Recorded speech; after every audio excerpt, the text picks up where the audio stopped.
Well, I'd love to take this opportunity to welcome Sarah Gale from Wear Your Worth to the podcast. Thanks so much for joining me today, Sarah. Oh, thanks for having me, Christine. Really excited to be here.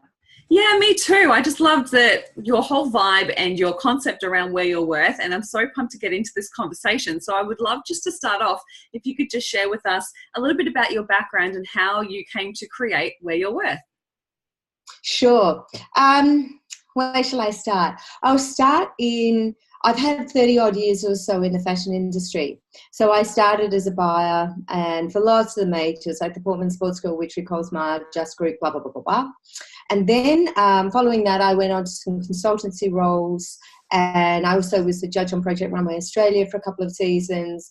Then I did the startup of the Iconic, and then I went on to senior executive roles on the general managers over at For Renew and blah, blah, blah. I've had a long history in the fashion industry. And running alongside that, I've also had a long history in the personal development field.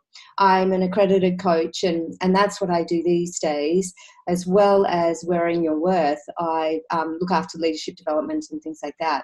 But I often say to people, so I've been a daily meditator for about 23 years or so, and I've trained in different energetic practices and blah, blah, blah. And I often say to people, there's no way known I would have survived the fashion industry without the personal development along the way.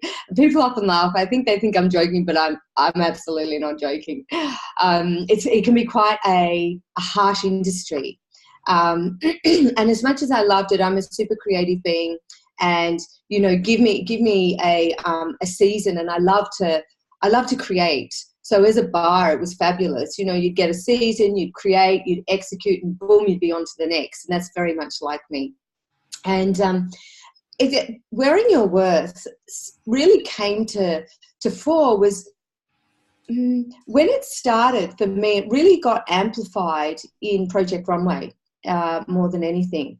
So I'd always known that, although I always knew how to put outfits together, like that's an easy thing for me to do, and so much experience in the industry, it was kind of innate within me. And I have a memory that I always remember as a kid what I was wearing. So obviously I'm very visual. So I knew how to do that, yet I still suffered a lot of anxiety around what I looked like.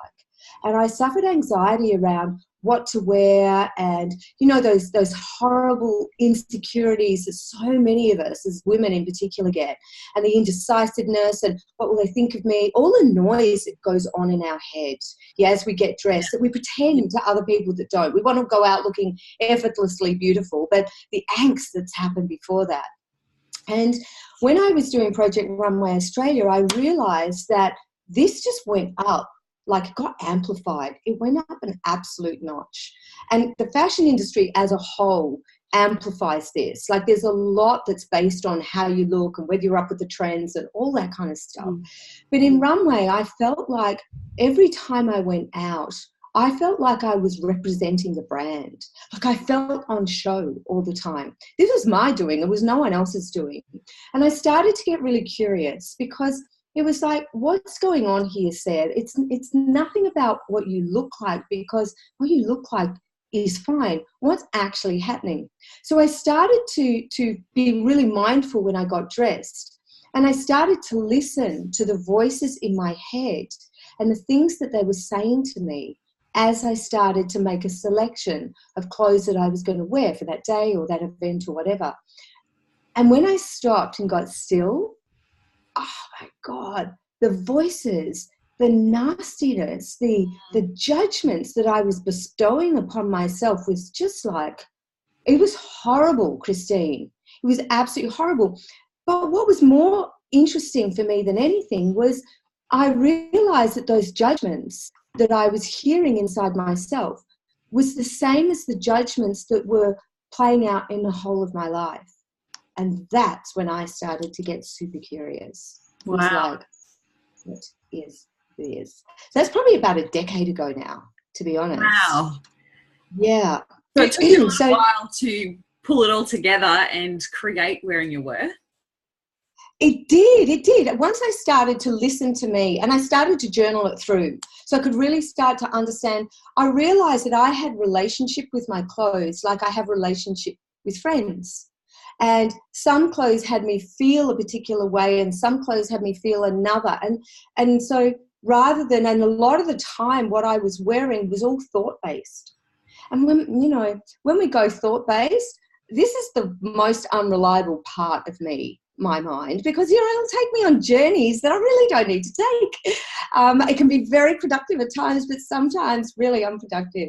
So once I started to hear that, then I started actually some very patient people that I knew. Can I come into your wardrobe? Could we do a session? And I actually took a film crew into someone's wardrobe because I wanted to see what happened. And I wanted to be able to watch it back. Because, if you're coaching or you're in therapy, you're so in the zone, sometimes you're not able to witness outside of that. So I took it actually into one of my friends at the time, and we took this crew in for the day, and it was just remarkable. It was remarkable. Like this woman's wardrobe was, to begin with, worth hundreds of thousands of dollars. Like this was all top shelf. The Chanel, Louis, Fendi, blah, blah, blah. It was just like, whoa, this is just like, wow. This is not my wardrobe, but this is an amazing wardrobe. And so it was fun to play in. But what I found with her, and most beautiful woman, like this woman, stunning, absolutely stunning, gorgeous figure, very, very successful. But what was she wearing? She was wearing the same thing every day, a pair of jeans and a shirt. That was it. It was her uniform. And it was like, what is this? And, I'll give you the very short version. Once we started to get into it and understand her relationship with what was going on, is she had quite large breasts. And she used to feel very subconscious. She had stories going through her mind that men wouldn't talk to her. They wouldn't take her seriously. They'd only look at her breasts. And women would find her a threat. And so she had to cover up, and she had to wear very masculine clothes because her feminine simply wasn't, she didn't feel safe to be present in the world in her feminine. And in doing so, there was so much that she was shutting down on.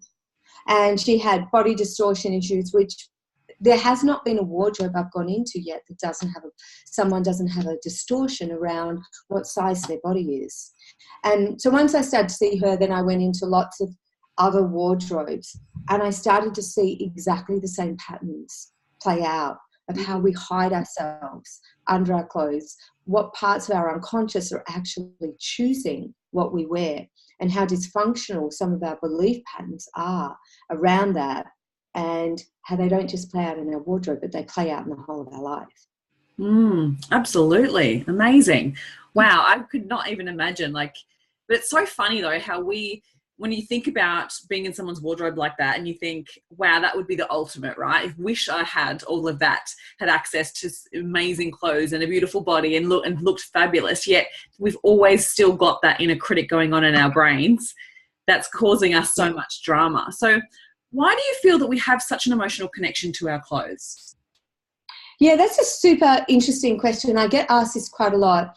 And I have I think for me, the way that I put it down to is, if you think back at caveman times, and back in our DNA, somewhere in that reptilian brain, which we know that we're still, because neuroscience tells us that we're still operating out of, at times, the amygdala, which holds all that fight and flight and those very primal responses. And some of our primal pieces back there was, men were providers and protectors, and women were like nurturers, and, obviously gathered berries and all that. But what they did was they looked for a mate who was going to be a good provider and protector. And so if you think about in this day and age, it's still in us somewhere. And our physical appearance is very closely aligned to, I think, some kind of very primal piece around bringing a mate in of some sort. Now, whether that happens to be a man, a woman, whatever that is, it's so lovely to see everyone able to express themselves in their own sexuality these days. But it's that, as a woman, what I've found is, because I've been into men's wardrobes as well, and they have a very practical approach, whereas we have a very emotional response. And I think that our emotional relationship with our clothes is very much tied up with our identity around our appearance, which then gives us that reward of where we think we're going to be able to win that mate, or it's a very primal response is what I believe it is. And it's almost too like, if it's that such connection with finding somewhat of feeling loved or having some connection to love, it's almost like beliefs that will be shaped around whether we deserve love and whether we are able to be loved and to be lovable. Like, all of those things come into play, because I think one of our biggest fears in life is whether we will experience love. It's so, you know, we all crave it, yet it's so intertwined into so much of what we do in our thoughts and our beliefs and our behaviours, right? Oh, I love where you've gone with that. I absolutely love where you've gone with that, because yes, and that mate comes down to that sense of, am I loved? And if you think about like, why wouldn't we feel something around our appearance? You look at social media, you look at marketing messages, like everything tells us that if we look like this, then we'll be one of the popular ones, or we'll be loved, or we'll be adored, or we'll be wanted, or we'll be attractive to others. And it's like, you know, it's drummed into us from such an early time. Even if you think back to some of the fairy tales and, you know, the Hallmark card type, you know, things, and some of the movies that get put out that distort so much. It's like, be a particular way and you will be loved. You know, the prince and the princess, and it's always around, she goes from being the ugly duckling to the beautiful woman. And it's like, what I love about Wearing Your Worth is it brings us back to true beauty. So it's not a case of, some people say to me, oh, does that mean I'm just going to look like a hippie, or I'm going to look this way or that way? And it's just like, no. What Wearing Your Worth does is reconnects you with your essences. So let me explain essences. Essences is like, when we go through the process, what I found, and I really stumbled on this process. It just started to come through me, and it was like, okay, I'm going to go with this. And what happens is, when we go out and we go through a particular process each time with each client, and when they get out, when you lay out, so I ask particular questions and they pull things out of their wardrobe according to the questions that I've asked. And these questions have been like honed to the point where I don't need to hone them anymore. It works every time. So what happens is, they bring this out, and then in front of us, it's like we have a tangible representation of the thought patterns that are going on and our belief systems about ourselves, that we're in relationship with these particular clothes. And what it does is, it shows us the parts of us that we often hide. So if you think about, you know, when we're kids, we get all these subliminal messages about who we should be, what we should look like, what's successful, what's not, what's lovable, what's not. And we tend to, in the back of our minds, store those away, and they come out in our everyday activities. And this is one of the things that I love about getting dressed, is that if you think about, we get to do this every single day. We're actually required to. We're not allowed to go outside naked. So, you know, it's one of those things, it's a requirement of being a human being at this point in time. So if we think about, it can either disconnect us from the heart of who we are when we go from that very head-based approach, and we go out into the world with that, or it can bring us home to ourselves when we come into connection with who we are according to what our essences are. Now, I still haven't explained essences, I just realised. Essences are those pieces that they come alive. So as we start to go through this process, it becomes obvious what those essences are. So, for instance, the client I had a couple of weeks ago, there was playful was one essence, elegance was another, and sexy was another. Now, all these three, they had major resistances around. But when we pulled out these particular pieces according to these questions, it's like, they were just like, oh my God. And when I got them to put these pieces on that really embodied these pieces, they just were like, whew. So what happens is, when you embody, when you find out these three essences and you put those into each of your outfits, it's like you've plugged yourself into electrical current that is you. And it's honestly, it's fascinating to watch, because it's literally like they light up. And they feel it and they're just like, whoa, I feel so blah, blah, blah, blah, blah. And when we take one of those essences away and just two, it's like they fall flat. They go, I like this, but it's not. I go, what are we missing? So after a couple of hours, because the sessions are normally 4 to 5 hours long, they kind of take a while just to unpack. Once they get into the hang of it, it's like, I'm missing sexy. My God, I haven't incorporated. Okay, let's do that. Once we get those pieces in, it's different for everyone. It's like it ignites the parts in them that they've closed down for one reason or another. And for instance, like sexy actually is, the feminine seems to be a really tough one for a lot of women. And I had one client who at 14 years old, she'd been out shopping, she'd bought like lots of different things, and she was busy trying them on, and she had a tight little mini skirt and then a lycra top, and she was just trying them on, and her mum came in and said, we need you at the restaurant tonight. Their family owned a restaurant. And she said, oh my God, I have to change. She goes, there's no time to change, quickly get in the car. She said to me, I would never have worn these two together. I was in the middle of changing. She got to the restaurant and her father took one look at her and said, oh my God, you look like a slut. And from that day forward, that sexiness was like, oh, there was all this baggage around sexiness, yeah? There are so many stories about how we've shut down particular, even playful got shut down because, you know, people growing up where they had to grow up too quickly. Maybe they had divorced parents or whatever, and that playfulness was so in them, but they end up having to, you know, that they had such a conservative part and they constrained themselves. Or another girl who was really rebellious in her wardrobe, like super rebellious, and, you know, short denim shorts into quite a conservative, very conservative workplace, I'll say, and, you know, played that really rebellious, impetuous child. And as it turned out, her parents they separated, I think, when she was about 17 or so, and she had this story in her mind that it wasn't safe to be an adult.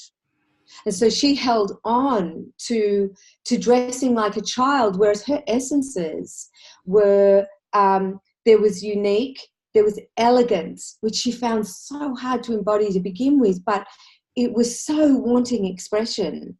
And then there was one other, sensual. And when we put all those three together, it's just like, she rang me the next day and she said to me, you will not believe, people have stopped me in the street. And it wasn't that she got out in a ball gown or something. She said, I just feel so different. People treated me differently at work. People stopped me. They actually ran after me in the street to say, I don't know what, you know, why I'm saying this, but I just have to tell you how fabulous you look. And people shine from inside. And that's what I love about this, is it brings you home to yourself. If you can take that energy out into the world, not only do you give yourself permission to really shine and really show up as you and be the most powerful you, but you then go and give everyone else permission to do the same. That's what we're here to do, to empower both ourselves, but also everyone else. And, you know, I mean, I think especially women in particular in the workplace at this point in time. Wow. I mean, I love everything about what you just said. And I have so many questions. Do you see that women that go through weight changes, there's a difference in what happens with their clothing as well? That's such a good question. So what's really interesting around, because often I'll get people say, I've got things in my wardrobe that I don't fit into, yeah? Or I'm keeping this for when I lose those extra kilos and that kind of thing. Their essences do not change. So the essences which are within, it doesn't matter.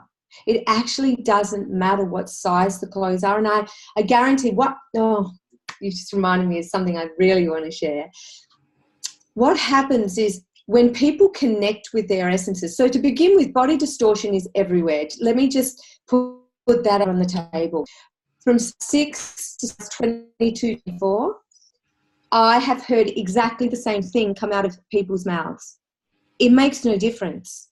Wow. We all have, I know.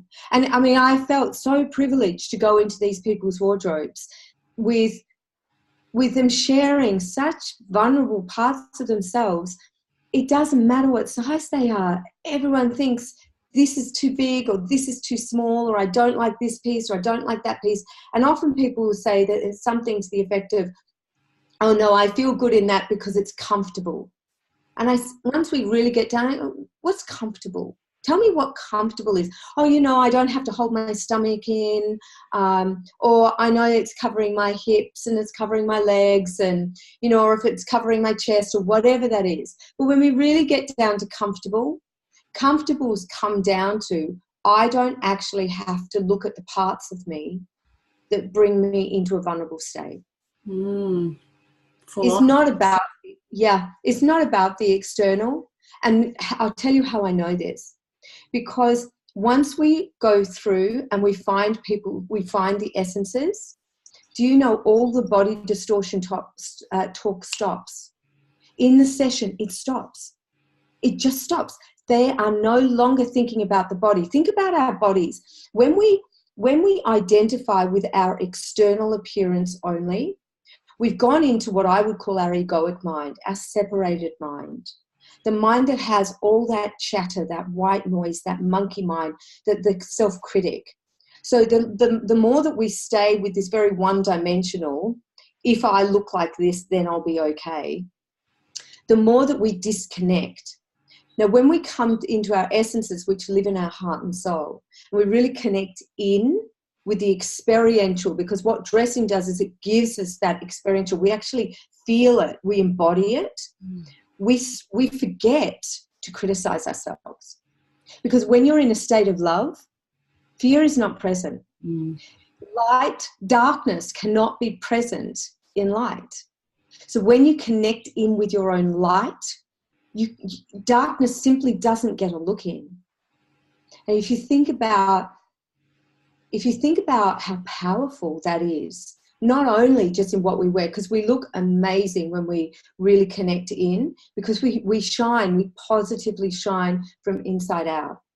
And also, if you think about it, when you're not spending that time feeling so much anxiousness and so much angst in front of a wardrobe. Do you know in the UK they did a study that said the average working woman spends 5 months of her working life choosing what to wear? I totally would understand that. That makes sense to me. It's crazy, right? That's 5 months of our life we could get back. We could be swanning the Greek islands instead of standing in front of our wardrobe, filling ourselves with all this angst and negativity. And if you think about it, most of it is head talk of what will they think of me? Will I fit in? Will I stand out? Did I wear this before? Is this good enough? Is it too dressed? I've so many clients who play small. I had one client who said, I always dress down. And once we got through what that was all about, she was dressing down because she had a story in her head that if she turned up somewhere and she looked better than the other people in the room, then no one would talk to her and no one would like her or love her. What? Yeah. Wow. Yeah. These are the sort of stories that we hold, and everyone's got their own commentary, but we all have our commentary. I can share one of mine, really dysfunctional, if you like. Oh, please do. So I found this pattern in me that was just like, what is that? I had in me that unless I looked 100% perfect, immaculately dressed, beautifully done, nothing out of place, and perfectly perfect, unless I turned up to meet someone like that, then I was disrespecting them. They would think that I was disrespecting them. So what is that? Wow. Like, and so I can imagine the curiosity of going, where did that even come from? Absolutely. I was just like, oh my God. And it came from my very early pattern of being a pleaser. And so I would always dress for someone else. And I would dress for them thinking that they would think less of me otherwise, and they would think that I hadn't put the effort in and therefore they weren't important. And I used to do that as a kid in pleasing people in different ways to getting dressed. But in pleasing them, you know, that was kind of my safety, was to be a pleaser. And I just carried that over in a really dysfunctional way. Imagine how much angst I would go through. How on earth would I know what was going to please someone else?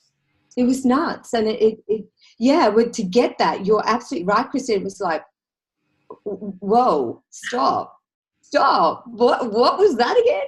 And yeah, that was a few layers deep. So it was like, wow.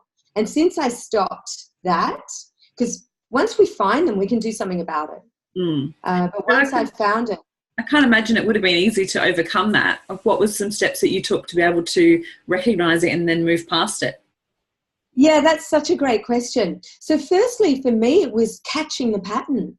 It was like, wow. And then that self-inquiry into what is that? And then I got it linked with the pleaser, and it was like, okay, I get that. And then it was, I came into then, how do I please myself? What's respectful for me? You know, what do I need? If I'm going to please anyone in this piece, the best thing that I could do would be to be present with that person. That's my greatest gift to someone, is to stand in front of them and be present. Can I be present if I'm concerning myself about what they're thinking of me? No. It was like, okay. So, and it was scary to start with. To break that pattern was scary, because I went out. I remember going out on a date, actually, no makeup, jeans, pair of sneakers, and a T-shirt. And it was like, because that's really what I felt that day. And this was the first date. And it was like, really, Sarah, you're really going to do that? And it's like, yeah, I'm really going to do that because I want to show up as me, and this is what feels like me right now. They were still gorgeous jeans and everything. Like I felt great in them, actually. But it could have been, that was a real test for me, because it was like, he may well think I'm disrespecting this piece. But, you know, at the end he said, oh my God, you're so beautiful and this and that. And I thought, oh my God, how could, you know, there's no way known I would have predicted someone would have said that to me, turning up as I had. But so I just started to test myself and find the courage to break that pattern, and then to watch those results, because they happen all the time. And now I get dressed for me, and I love that. Oh, I love that. So nice. Yeah. So what would you say if someone was listening to this and going, oh, I'm starting to realize that I'm not dressing for myself, or I have fallen into patterns of maybe not wearing color, or being a little bit too, noticing the masculine is showing up in my wardrobe. What were some key things that you would do just to encourage them to start tapping into their authenticity of who they feel that they are? Sure. Well, how about I give you a really big clue here? So one of the things I always start with is your favorites. Now, what's interesting about your favorites, it's the clothing that we really connect with from our heart. What's been really interesting about that is that of late, what I've come across is people pulling out what they think are their favorites, but actually they're what keeps them safe. So I would say to people, yeah, it's really, and that's become their favorite because they've become addicted to safety and comfortability. Yeah. So what I would say to people is there's a few ways that you could do this. So you could start with your favorites and see if there are any themes through your favorites. Yeah. Because that's where I find the biggest gold. But be aware that your favorites might be masquerading as your favorites. So we need to unpack that. Another way to do it is to look at the balance of our wardrobe. So if you think about your full wardrobe, your wardrobe has within it all the different aspects of who you are, because you've gone out and bought that wardrobe most of the time. I'll go on to hand-me-downs afterwards. But a lot of the time we've gone out and bought those at one given time. Now, for some people, I don't know about you, but I've come across a lot of people, and I've had this myself, that there can be price tags still sitting on some pieces within the wardrobe. Yeah. So often what happens is we'll go out in a particular energy, and we'll feel great when we buy these pieces, and they'll come back into our wardrobe, but it's almost like we haven't arrived in that space yet, and we haven't given ourselves permission to arrive in space. So say to people, if you've got any of those, put them on, feel what you feel. What is that space that you went out with? I had one girl who had a couple of what I call sexy tops, right, in the back of her wardrobe with price tags on. And we were going through it, and I said to her at one stage, because I got an inkling, she'd been single for a long time, said, what is it? I can't find a partner, blah, blah, blah. I said, well, let's just see if your wardrobe's got any kind of clues.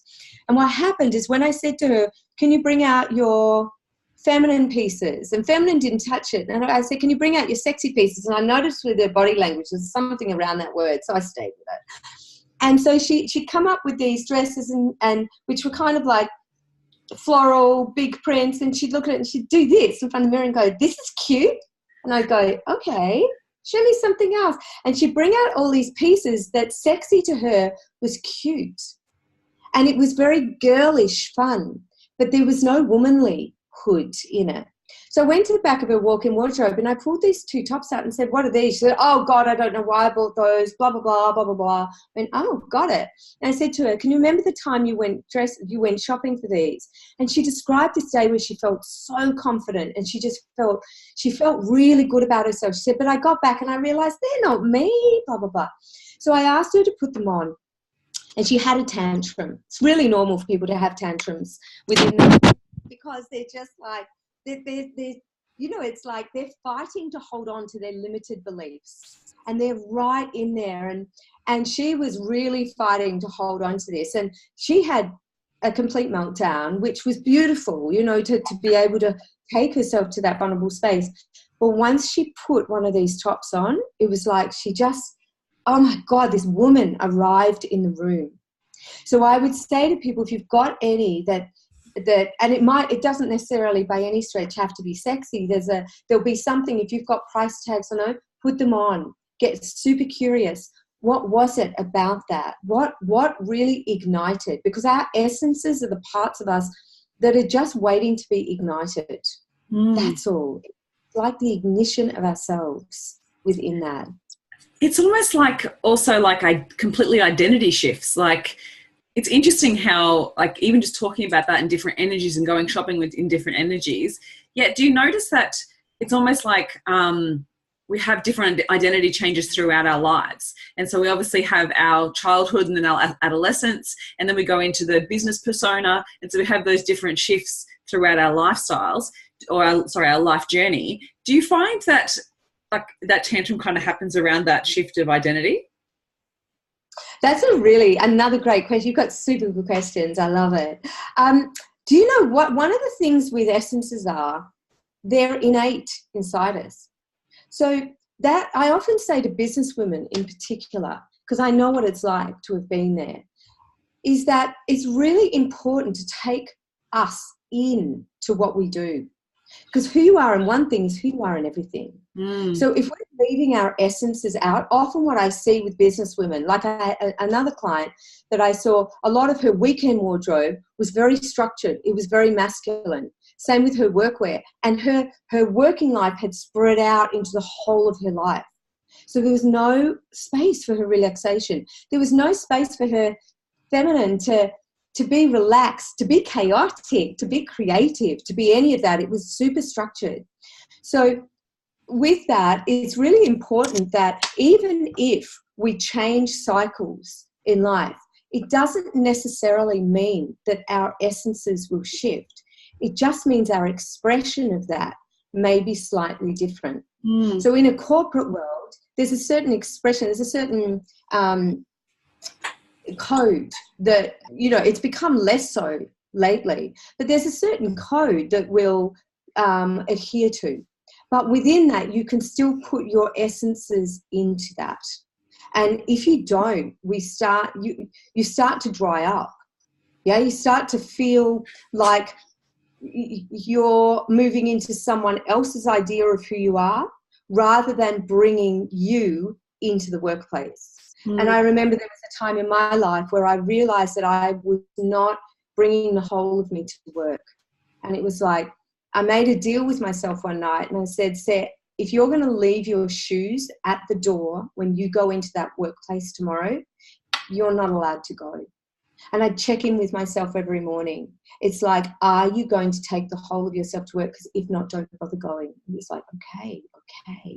And it's really, and a great way of being able to do that is through our wardrobe, because it's a constant reminder during the day. And when we connect with that energy, then we take that in inappropriate expression within the workplace, but we still take and we connect to that part of us that's longing for expression, and actually is where our true power lives. And it's where our authenticity lives. And if you can be an authentic leader out in the workplace, and when I say leader, you don't even have to have a team to do that. We're all leading ourselves wherever we go. If we can be an authentic leader out in the workplace, that, especially as women, is what we're looking for into changing the way that the workplaces work. So true, so true. And our wardrobe can speak so much about who we are, and it can speak about our own confidence. So I would imagine huge parts of this confidence would come into play, and you would notice that throughout your clients, that once you actually tap into the essences, confidence comes. So is that something that people come to you with, that they actually just want to feel more confident? Absolutely. And a lot of the time, so there are some stylists around who will be right for some people. When people say, you know, I just, will you tell me what to wear? Tell me what my colours are, my body shape. And I always say to people, if that's what you're after, good, great, but go to someone else. That's not me. Because for me, that again is just, it's disconnecting us from who we are. True confidence, like really profound confidence, comes from when we allow ourselves to really connect in with the strength of who we are, like who we really are, who we were born on this planet to be. And when you think about it, so I like to talk to people about building resilience. So if you think about all the marketing messages out there, as we talked about before, there's marketing messages, social media has just amplified this. So much amplified it. You know, groups of friends, workplaces, all the different messages that we get. If you think about a vacuum will always fill. That's what it's designed to do. So if we haven't filled that vacuum with our own essences and said, this is my style, these are my essences, and this is my style, then it will fill from the external world. It has no choice. We are always going to make decisions about style because we get dressed every day. Even those people who say, I don't care what I wear, they're still making a decision of what they wear. Like they may like to think they don't care, but they're still making a decision. So that decision around our style will either be filled from inside ourselves or it will be filled from outside ourselves. And to fill it from inside is a much more powerful space to be. And our confidence then becomes unwavering. Now, it doesn't mean that we'll never feel like, oh my God, it doesn't mean like we'll be like Superwoman, because we're human beings. And we all know from that we feel everything, all parts of life. But from my own experience and my experience with my clients, I don't get that angst anymore. So I can be out and I don't get that angst because I've dressed for me. It doesn't occur to me anymore. And it's really different. So I can be present with someone because I'm not so concerned about myself. It takes, when we show up as ourselves, we stop thinking about ourselves. We're able, therefore, to really be present with other people. And that, I can imagine, could be quite freeing, like absolutely freeing. It's so freeing is another great, it's so freeing. Because then we can start to be and to really just feel ourselves in the moment and really enjoy. So we get to enjoy from a different space. You know, I've had people say when they're up presenting, because I work with quite a lot of people who they might be coaches or presenters that are out there, you know, talking to big groups. And I've often come across them saying, and I'll be up there and I'll be talking and all of a sudden I'll have this pang of what I look like. And it's like that, it moves us off our game. But if we're dressing because someone else has said, wear this, you'll be fine, we don't show up as 100% us. we've still got someone else's take on who we are. So really to stand up and to hold a room and to really be there in this full acceptance of you it's such a gift. And when you dress from that space, that's the energy that you then body and you through. It does really, it's blown my mind. Actually, I get to express me rather than hide me. And in which case I can be of a lot more service to people in doing that. Mm. Amazing. Just, I'm getting goosebumps as you're talking about it, just thinking about the experience that it would be like just to be in one of your sessions. It just sounds so awesome. So I would love to just talk to you in the last couple of minutes, just to talk a little bit about your experience with how you developed your business. So thinking about obviously your experience with your background in fashion and Project Runway and everything that you've done in the past, did you find there was a little bit of resistance leading into going into business for yourself? Oh, yes. Yes, absolutely. Absolutely. So one of the major things I found, which is quite related actually to what I said before, is I'm great under an umbrella.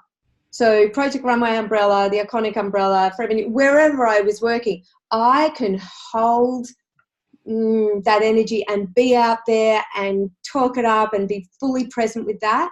When it was my own umbrella, and as it is my own umbrella, oh my gosh, it was so much harder to do. It was like, who am I to do this? And especially because I'd stumbled on this thing that I knew was really worthy, and I knew from the feedback, but it was like, oh my God, it was really hard actually. And I was nowhere near as good at marketing myself on that level as I am marketing other companies. I found it really hard, Christine. I'll be really honest. It was tough, and it still is. It still is tough. It's going out and really standing by you. It's exposing.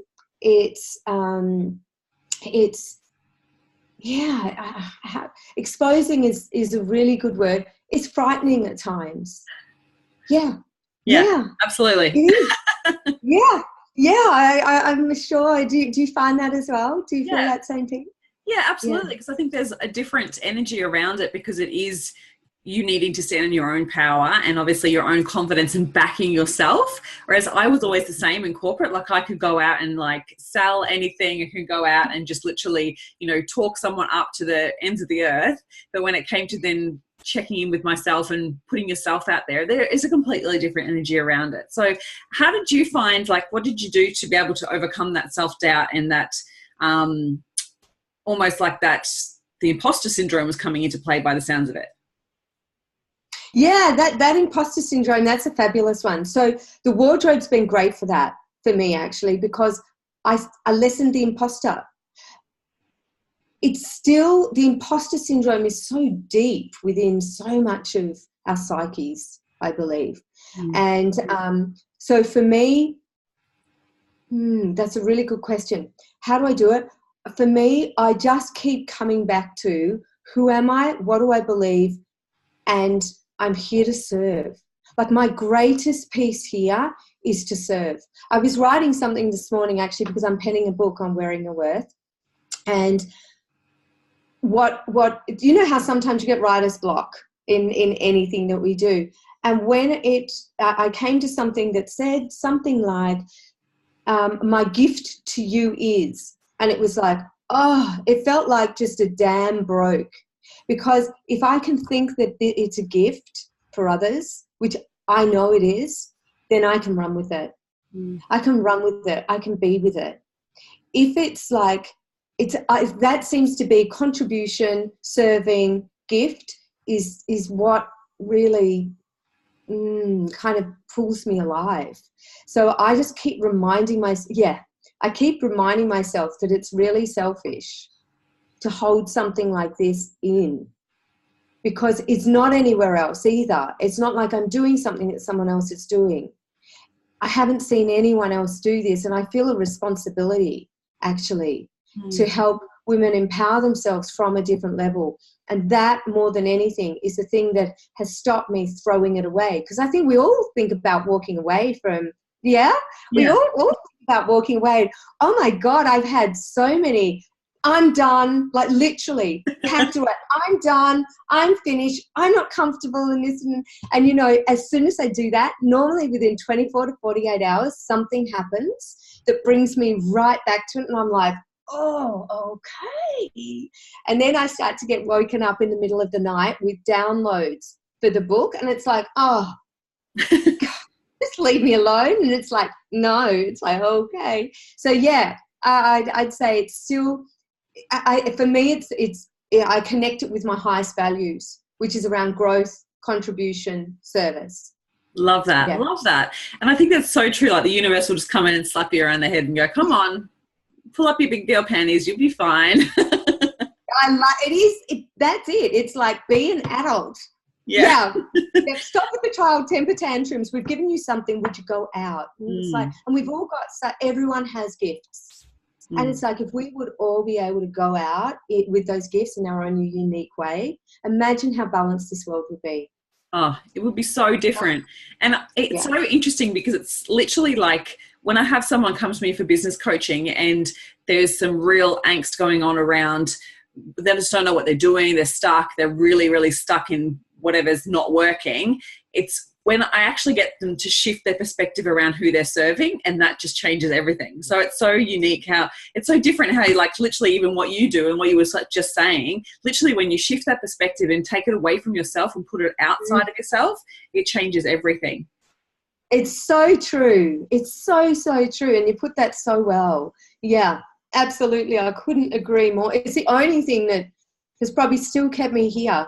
I'm talking with you about wearing a work, because, you know, it's kind of like, otherwise, yeah, I think I would have given it up years ago. Because, and yeah, service is what keeps our heart beating, I think. Absolutely. So I would love to know, what do you feel is your favorite part about what you do now? Oh, without a doubt, the transformations, like the testimonials that I get. And I always do, so we do a session, we start with a questionnaire, and then we go into the session, and then we follow up after that with like a coaching session as well. And the shifts that happen with these women, it's like they're beyond my wildest dreams, actually. And just to know that I've been part of that facilitation for them to take that it fills my heart with joy. So that's what keeps me going. And also I'm putting together some workshops and also an online course, because I want to be able to reach more people. I do Skype sessions, so I've had people over in America actually that we've gone into the wardrobe with Skype sessions as well. And yeah, it's purely the testimonials. It's knowing that I've made a difference, and that this process has made a difference to them, and not just to how they dress, although they love going shopping now, and you know that they also, if you think about it, it's great for landfill as well, because you don't buy what's not going to work for you, and we all need to cut down on the landfill, because, you know, the CO2 emissions are just getting to really dangerous proportions. So we can all do our own bit for it. So there's an environmental aspect to it as well. The more people that I can get this out to, then the more that we can really start to make a difference, and to people's self-esteem, you know, so that people feel good about them. They start to realise their identity is shifted. Yeah. So important. So important. I don't know that I answered your question. You did. You did. Okay. So good. So one last question. I would love to know what you're excited about for in 2019. Oh, okay. So I'm hoping that I will have finished my book. My online course should be set to go, and workshops. I love to facilitate workshops. So branching out into the new areas of these, I'm super excited about. Super, super excited, actually. And I really haven't got on the go with, on my Instagram account, you know, I keep up to date fairly much, But as far as social, I haven't really hit social. I often say at this point, wearing your worth is one of the best kept secrets at the moment. There's a lot of word of mouth that goes around, which is beautiful. But it's really, I'm excited about really being able to take it out there in a way that really can impact a lot more people. Yeah. So good. Well, I just want to acknowledge you for actually leaning into that resistance and actually getting through those hard times and pushing yourself through to actually get this out to more people, because I think it's going to make such a massive difference to so many people's lives. And I love how you're connecting everything together with not only your wardrobe, your essences, your authenticity, but being able to really have that true confidence and true self-esteem from a beautiful place rather than an external place. So thank you for everything that you do. It's just amazing. Oh, thank you so much. I've really enjoyed chatting with you. That's very generous. Me too. This conversation has just been so beautiful, and I cannot wait for all my listeners to hear it. So thank you so much for your time today. You're very welcome, Christine. Thank you. Bye-bye.